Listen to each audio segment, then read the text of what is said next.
അത്രയ്ക്ക് നല്ല പടമാണ്. മറ്റ് പടത്തിനോട് അനുബന്ധിച്ച് നോക്കുമ്പോൾ ഏറ്റവും നല്ല പടം ഈ ഒരു പടം തന്നെയാണ് പുഷ്പ 2. കാരണം പുഷ്പ 2യുടെ ഇൻ്റർവ്യൂ ട്രോളുമൊക്കെയാണ് യൂട്യൂബിലൊക്കെ വന്നുകൊണ്ടിരിക്കുന്നത്. കാണാൻ അത്രയ്ക്ക് നല്ലൊരു പടം തന്നെയാണ്. കാരണം കുട്ടികളും മുതിർന്നവരൊക്കെ ഈ പടത്തിൻ്റെ ചില സീനൊക്കെ എടുത്തിട്ട് ഓരോരോ യൂട്യൂബ് ചാനൽ അപ്ലോഡ് ചെയ്തുകൊണ്ടിരിക്കുകയാണ്. കാരണം ഈ അത്രയ്ക്ക് നല്ല പെർഫോമൻസുള്ള ഒരു രസകരമായിട്ടുള്ള ഒരു മൂവിയാണ് പുഷ്പ 2. അപ്പോൾ ഇതാണ് എൻ്റെ റിവ്യൂ. അത്രയ്ക്ക് നല്ല പടം തന്നെയാണ്. ഞാൻ കാണണമെന്ന് ഞാൻ പറയുന്നില്ല. പടം ഞാൻ പറയുന്നത് നിങ്ങളെ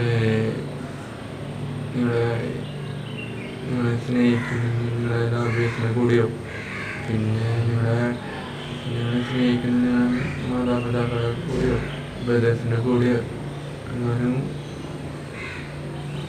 പോയിട്ട് നിങ്ങൾ ഈ ഒരു പടം നിങ്ങൾ കാണാനായിട്ട് പോകണം. കാരണം ഞാൻ ഇത്രയൊക്കെ ഞാൻ പറയാനായിട്ട് എനിക്ക് അത്രയ്ക്ക് അധികം ഈ പടം എനിക്ക് ഇഷ്ടപ്പെട്ടു. പിന്നെ ഉള്ളൂ. ഗെയ്സ്, ഞാൻ വീഡിയോ ഇവിടെ വെച്ച് ഞാൻ നിർത്താണ് ഗെയ്സ്.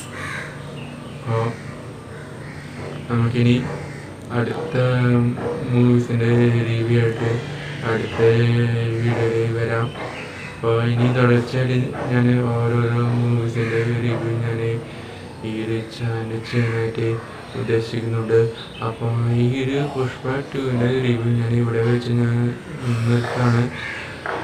അപ്പോൾ അടുത്ത പടത്തിൻ്റെ റിവ്യൂ ഞാൻ അടുത്ത വീഡിയോയിൽ വരാം. ഗെയ്സ്, വീഡിയോ ഇവിടെ വെച്ച് നിർത്താനായിട്ട് പോകുന്നു. അപ്പോൾ നമുക്കിനി അപ്പോൾ നമുക്കിനി അടുത്ത വീഡിയോയിൽ അടുത്ത സമയത്ത് വരാം.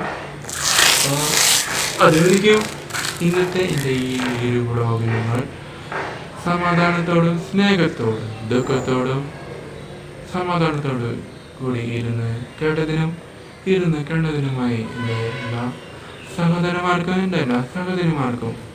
എൻ്റെ tata bye bye, see U.